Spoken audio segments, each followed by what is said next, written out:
रघुपुर गांव में रहने वाले वैद रत्नों के दो बेटे थे, कलुआ बिलुआ।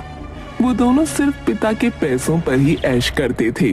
रत्नों के बारे में मशहूर था कि वो पशु पक्षियों से बातें कर सकता है। एक बार गांव के मंगलू का गधा खो गया। वैद जी, मुझ पर दया कीजिए, मेरा गधा कहीं चला गया है। आप तो पशु पक्षियों से बात कर सकते हैं, जरा पता लगा कर बताइए मेरा गधा कहाँ है। रत्नों ने पेड़ पर बैठे कौवे को देखा और उसकी आवाज में पूछा, कौवे, तुमने कहीं मंगलू के गधे को देखा है? जरा एक उड़ान भरो और उसके गधे का पता लगाओ। मैं ऐसा तभी करूँगा जब उसके बदले में तुम मुझे खीर दोगे, वरना भूल जाओ। रत्नू ने कौवे से खीर देने का वादा किया और 2 ही मिनट में वो उड़ान भरकर वापस आ गया और बोला कि उसे गधा मिल गया। मंगलू का गधा जंगल में बने गड्ढे में गिर गया है, आप लोग जाकर उसे निकाल लीजिए। लो मंगलू, मिल गया तुम्हारा गधा।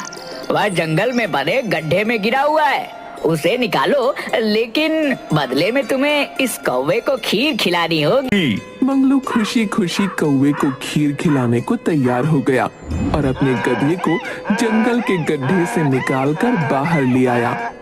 इसी तरह रत्नू पूरे गांव वालों की मदद करता रहता था।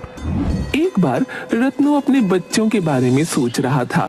उसे एक चिड़िया की आवाज सुनाई दी। क्या हुआ रत्नू, तुम तो हर समय सबकी सहायता करते हो, आज इतने उदास क्यों दिखाई दे रहे हो?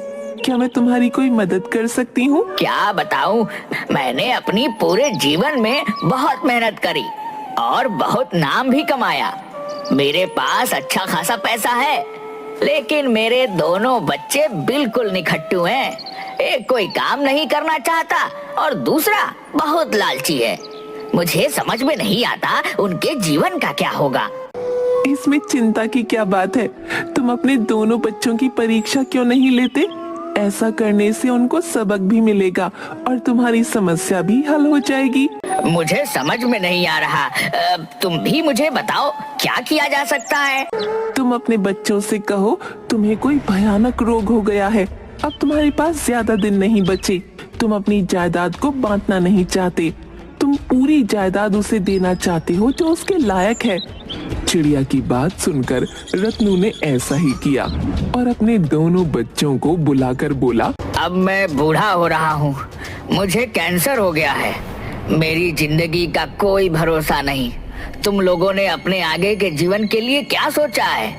पिताजी, आपके पास इतनी संपत्ति है, हम क्या, हमारे आने वाले बच्चों के भी बच्चे बैठकर खा सकते हैं। बेटा, रखा हुआ धन ज्यादा दिन नहीं चलता, उसे किसी न किसी तरह से बढ़ाना ही पड़ता है। आप ही बताइए पिताजी, हम क्या करें? मैं सोच रहा हूँ कि मैं अपनी जायदाद तुम दोनों में से उसको दूं जो इस लायक हो, वरना मैं सारी जायदाद को मंदिर में बांट दूंगा। ठीक है पिताजी, अगर आपने ऐसा ही सोच लिया है तो यह भी जरूर सोच रखा होगा कि आप हमसे कौन सा काम कराना चाहते हैं। मैं तुम दोनों की परीक्षा लूंगा। देखो, जब मैं इस गांव में आया था, मेरे पिता ने मुझे 15 मुर्गियां दी थी और कहा था अपना जीवन खुद बनाओ। मैं भी ऐसा ही करूंगा और इसके लिए तुम दोनों को 15-15 मुर्गियां दूंगा। अब इन मुर्गियों में से तुम एक बड़ी जायदाद कैसे बनाते हो, ये तुम्हें सोचना है। यह क्या पिताजी, हम मुर्गी पालन का काम करेंगे? आज तक तो हम मुर्गियों को खाया करते थे। आप कोई दूसरा काम क्यों नहीं देते? मैंने तुम लोगों के लिए यही काम चुना है और तुम्हें यही करना होगा। जैसे इस काम को करने में आपत्ति है, वह इस घर से बाहर जा सकता है। रत्नू अपने बेटों को मुर्गियां देकर घर से रवाना कर देता है। कलुआ बिलुआ दुखी मन से अपने हिस्से की मुर्गियां ले चले जाते हैं। हे भगवान, किसने सोचा था कि हमें अपना सारा जीवन मुर्गियों की सेवा में ही लगाना है। बड़ी भूख लगी है, सबसे पहले इनमें से एक मुर्गी को बनाकर खा लेता हूँ, आगे का देखा जाएगा। कलुआ एक मुर्गी को पकाकर खाना खाकर सो जाता है, लेकिन अपनी मुर्गियों को दाना देना भूल जाता है और उसकी मुर्गियां पूरी रात भूखी रहती हैं। अगली सुबह कलुआ देर तक सोता है। कलुआ उठ जा, तेरी मुर्गियों ने शोर मचाकर मेरे कान खराब कर दिए हैं। तू उन्हें कुछ दाना पानी दे दे। ठीक है भाई, देता हूँ दाना। तुम मेरी मुर्गियों की तरफ ध्यान ना दो, अपना काम करो। पूरी रात भूखे होने की वजह से मुर्गियां बहुत जल्दी जल्दी दाना खाने लगती हैं। कि देखकर कलुआ बड़बड़ करता है। हे भगवान, कितने जन्मों की भूखी है। अगर ये इस तरह से दाना खाएंगी तो पूरे महीने का दाना एक ही हफ्ते में खत्म हो जाएगा।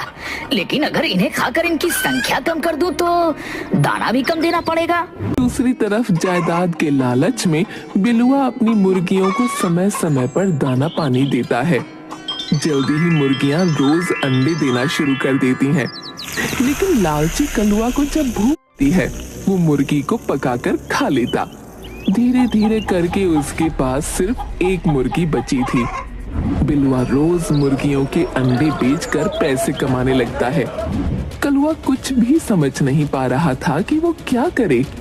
वो बार बार बची हुई एक मुर्गी के पास जाकर देखता है कि उसने अंडा दिया या नहीं। लेकिन बेचारी भूखी प्यासी मुर्गी अंडा नहीं देती। मुझे लगता है कि पिताजी ने मुझे खराब मुर्गी दी है, तभी ये अंडे नहीं देती हैं। आज रात को मैं बाजी पलट दूंगा। मैं अपनी मुर्गी बिलुआ की मुर्गी से बदल दूंगा। अपने आप ही दूध का दूध और पानी का पानी हो जाएगा। रात को सबके सोने के बाद वो बिलुआ की एक मुर्गी निकालता है और अपनी मुर्गी उसके जाल में रख देता है। और फिर वो खुशी खुशी सोने चला जाता है और अपने आप से कहता है, ये हो गया जादू। सुबह ये मुर्गी अंडे देगी, मैं उन्हें संभाल कर रखूंगा। धीरे धीरे अंडों में से बच्चे निकलेंगे। 1 से 2, 2 से 3 करते करते मेरे पास 100 मुर्गियां हो जाएंगी। और फिर पिताजी को पता चल जाएगा कि जायदाद मेरे को ही देनी चाहिए।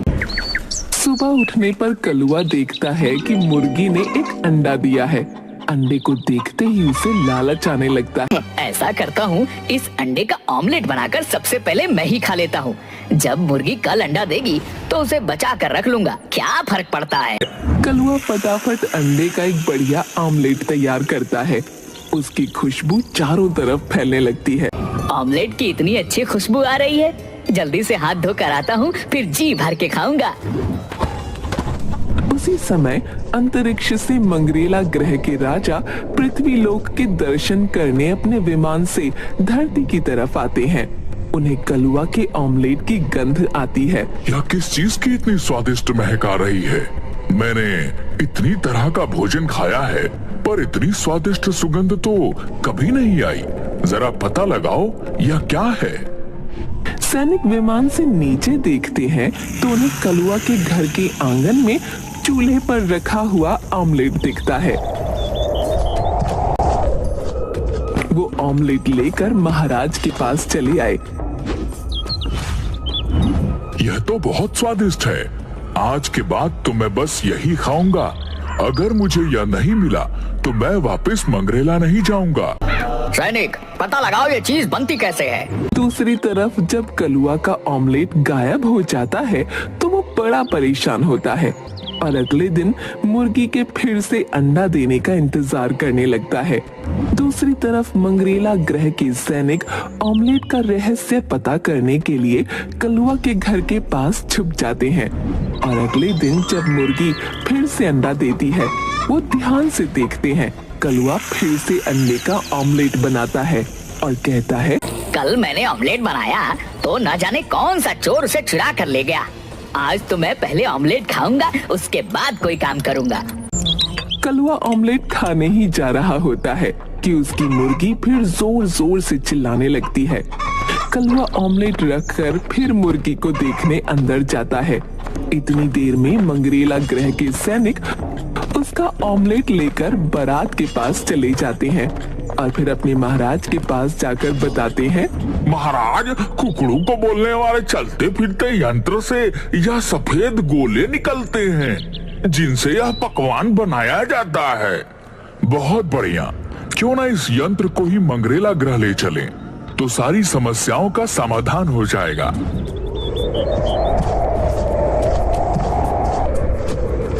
ऑमलेट के साथ मुर्गी को भी गायब देख कलुआ सोचता है कि उसके भाई बिलुआ ने उसे धोखा दिया है और उसकी मुर्गी चुरा ली है।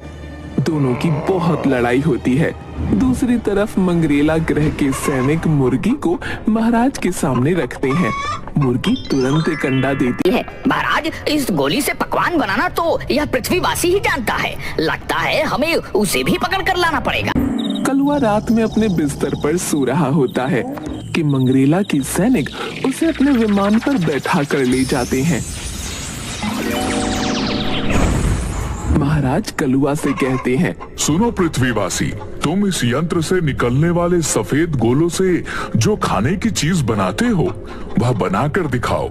छोटे छोटे अंडे और इतने बड़े बड़े लोगों को देखकर कलुआ घबरा जाता है और कहता है, देखिए महाराज, हम पृथ्वीवासी छोटे कद के होते हैं, इसीलिए हमारे यहाँ की मुर्गियाँ भी छोटी छोटी होती हैं और छोटे छोटे अंडे देती हैं। अगर आप चाहते हैं कि आप मुर्गी के अंडे का ऑमलेट खा सके तो आपको अपने ग्रह में मुर्गी पालन करना होगा।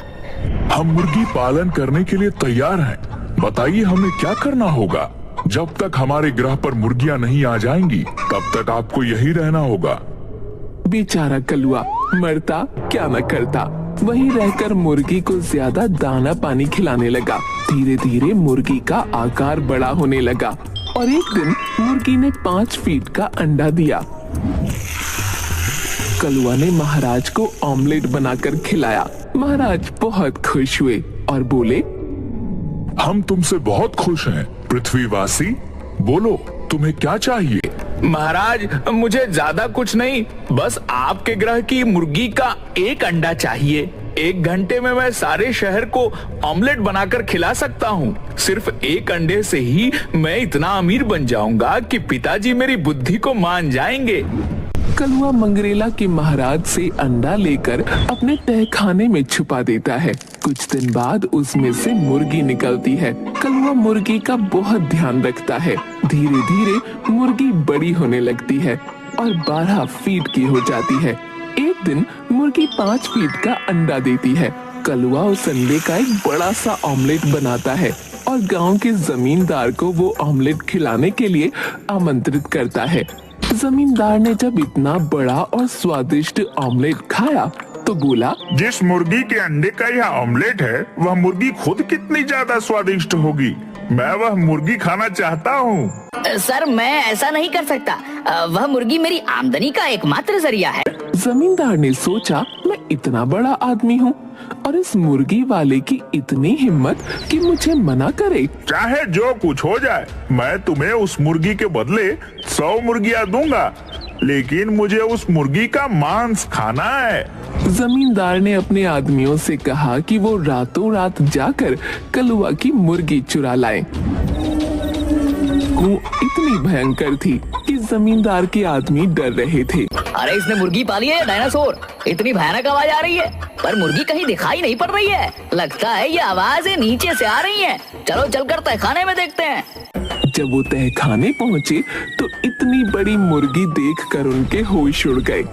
मुर्गी ने भी जब अजनबी लोगों को देखा तो उन्हें मारने के लिए उनके पीछे पीछे कुकड़ू चिल्लाते हुए भागने लगी और भागते भागते आदतानुसार सड़क पर पड़ी इधर उधर चीजें भी खाने लगी, जिससे जमींदार के घर पहुंचते पहुंचते वो वापस पृथ्वी ग्रह की मुर्गी बन गई। जमींदार ने मुर्गी को पकड़ा और तुरंत पकाने को दे दिया। वाह, अब जाकर मुझे चैन मिला। वो स्वाद लेकर मुर्गी को खाने लगा। जमींदार मुर्गी खाकर शांति से सो गया।